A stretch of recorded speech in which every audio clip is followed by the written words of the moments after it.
સાતમ માટે ઘઉંના લોટમાંથી ખાટા ઘારવડા બનાવીશું। ખૂબ જ ટેસ્ટી અને ફટાફટ બનીને રેડી થઈ જશે। આ ઘારવડા તમે ઠંડા 2 દિવસ સુધી પણ ખાઈ શકો છો। તો આ ઘારવડાને તમે સવારના ચા સાથે અથવા તો દહીં સાથે પણ એટલા સ્વાદિષ્ટ લાગે છે।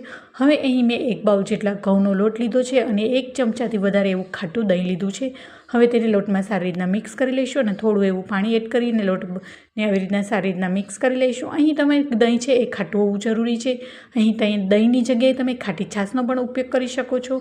હવે આપણું મિશ્રણ છે એ સારી રીતના મિક્સ થઈ ગયું છે। દહીં અને લોટને આપણે અડધી કલાક માટે રહેવા દઈશું, જેથી દહીં છે એ લોટમાં સારી રીતના મિક્સ થઈ જાય અને સારી રીતના એવી ખટાશ આવી જાય, જેથી ઘારવડા છે એ ખાવામાં ખૂબ જ સ્વાદિષ્ટ બનશે।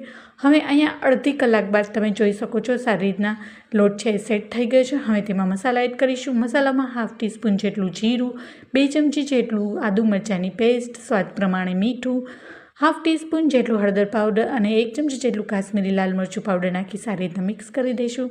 પૂરી રેસીપીની ડિટેલ્સ અહીં ટાઇટલ પાસે મેં લિંક મેન્શન કરી છે, તો ત્યાં જઈને તમે વિઝિટ કરી શકો છો। હવે આપણું આ ઘારવડા માટેનું બેટર બનીને રેડી છે। હવે એને ફ્રાય કરી લઈશું। મીડિયમ ટુ હાઈ ફ્લેમ પર એને લાઇટ બદામી કલર ન થાય ત્યાં સુધી ફ્રાય કરીશું। ત્યારબાદ તેમાં મેં 1 ચમચી જેટલો સોડા નાખ્યા છે, તેનાથી આ ઘારવડા ફૂલીને દડા જેવા અને પોચા રૂ જેવા બનીને રેડી થશે। ઉપરથી ક્રિસ્પી અને અંદરથી પોચા એવા બનીને રેડી થશે અને ખાવામાં તો બહુ જ સ્વાદિષ્ટ લાગશે। એકવાર જરૂરથી રેસીપી આ ટ્રાય કરજો અને તમારા ફ્રેન્ડ્સ એન્ડ ફેમિલીને પણ આ રેસીપી જરૂરથી શેર કરજો, જેથી એ લોકો પણ રાંધણછઠમાં સાતમ માટેના આ ખાટા ઘારવડાને ઘરે બનાવી શકે।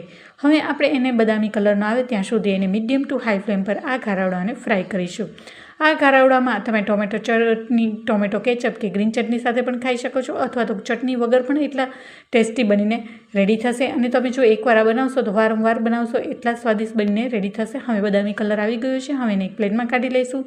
તો જોતાં જ ખાવાનું મન થઈ જાય એવા ટેસ્ટી સાતમ માટેના ખાટા ઘારવડા બનીને રેડી થઈ ગયા છે। કેવી લાગી રેસીપી મને જરૂરથી જણાવજો। મારી રેસીપીઓને લાઇક કરજો, તમારા ફ્રેન્ડ્સ એન્ડ ફેમિલીમાં વધુમાં વધુ શેર કરજો અને મારી ચેનલને હજી સુધી સબસ્ક્રાઈબ ના કરી હોય તો પ્લીઝ સબસ્ક્રાઈબ કરજો। ફરી મળીશું એક નવી રેસીપી સાથે અને એક નવા સ્વાદ સાથે। ત્યાં સુધી આવજો and thank you for watching.